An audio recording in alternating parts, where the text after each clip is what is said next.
lerépublicainlorrain.fr. Alain Morvan, journaliste au service reportage du Républicain Lorrain, a rencontré le Nancéen Gilbert Thill au Palais de justice de Paris à l'occasion de la sortie aujourd'hui de son livre « Dernier jugement avant liquidation ». Avant le portrait du dimanche que nous lui consacrons le 19 février, le juge antiterroriste natif de Metz nous a accordé une interview. Gilbert Thill, vous publiez Dernier jugement avant liquidation qui sort jeudi en librairie. Il revient donc sur une carrière de juge d'instruction. Il est aussi un retour en arrière sur une expérience au cœur de la justice. Qu'est-ce que ça vous évoque, le mot justice aujourd'hui, avec l'expérience qui est la vôtre? Mission impossible, mais ô combien nécessaire. Sinon, c'est la justice privée ou la justice des pays totalitaires. Donc, c'est un véritable enjeu.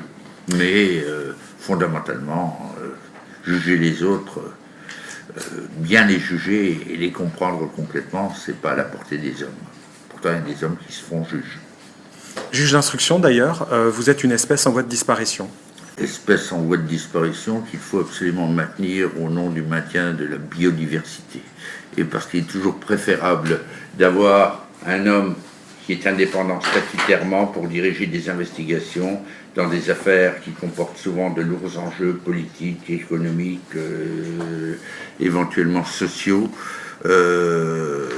que d'avoir quelqu'un qui est subordonné à l'autorité politique. Madame Dati l'a suffisamment répété, je suis le chef des procureurs.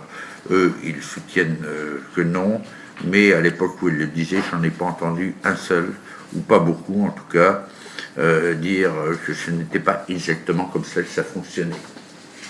La retraite, est-ce que c'est possible pour vous? La retraite, elle est inévitable. Il y a un certain nombre d'échéances dans la vie. Enfin, moi, ce sera la retraite sans les flambeaux.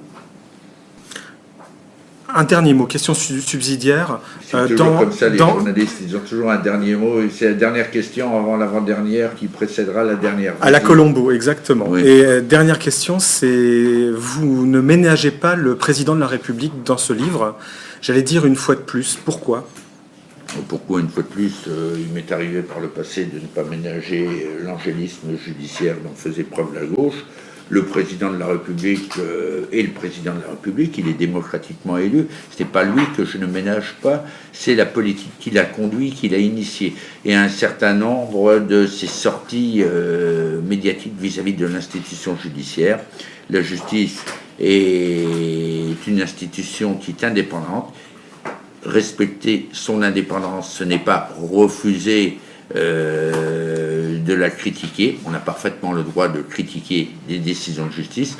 Elles sont loin de là, elles ne sont pas loin de là toutes parfaites, mais il y a manière de le faire.